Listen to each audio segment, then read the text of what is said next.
current mental health culture is allowing people with normal anxiety to avoid work, according to Mel Stride, the Conservative Secretary for the Department of Work and Pensions. Now, he's always playing a game of hunt the Scrounger, and today he's knocking mental health culture. Well, let me tell you something about this mental health culture and anxiety. Did you know that anxiety is a byproduct of many other mental health disorders? But when you go to the doctor, you're just told, oh, it's anxiety. Did you know that your GP isn't actually trained to diagnose mental health conditions? So how are they meant to know whether your anxiety is caused by everyday stressors or whether it's caused by a deeper mental health condition? The only way to find that out is to refer you to a psychiatrist who can do an assessment on you. These waitlists are absolutely huge. In my area, the waitlist to be assessed for something such as ADHD is over 4 years, and they often turn down adult referrals. Now, obviously, I'm just using ADHD as an example because there are many conditions that cause anxiety as a byproduct. But for example, if you manage to get diagnosed with ADHD and you got the correct treatment and support, you could be back at work, feeling great, performing, functioning, building your self-esteem in short order. But that's not happening, is it?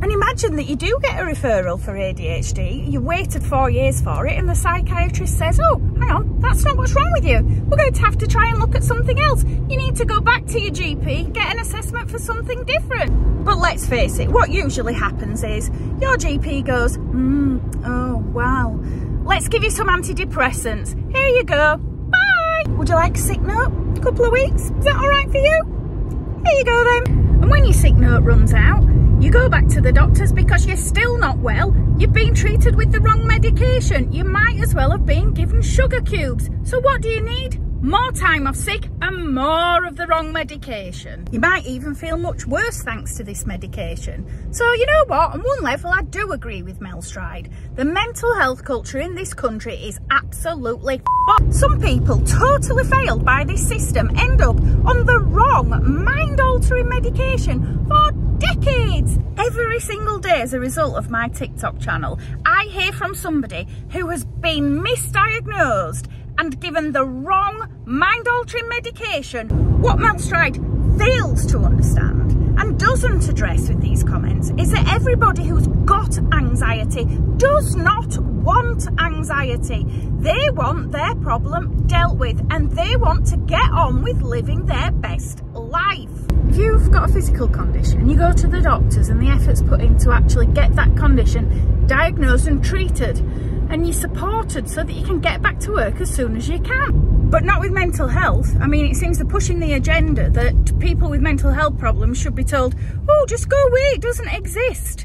When really they need diagnosing with the correct mental disorder, but that facility is difficult to access. And it's no wonder, is it, that the biggest killer of men is suicide? I mean, with the stigma as it is, which is increasing with comments like Mel Stride's, men don't feel like they can actually go and get help. And even if they do, they're not getting diagnosed with the right health condition. And then they're not getting the treatment, they're not getting better. Things are getting worse. But I suppose people who commit suicide aren't claiming benefits, and there are certain fractions of our society who see that as a win. The fact is, what's really wrong with mental health culture today is that mental health isn't taken seriously enough. So people can't get the treatment they need, they can't get back to work, and instead of receiving the support and treatment they need, they're being stigmatised.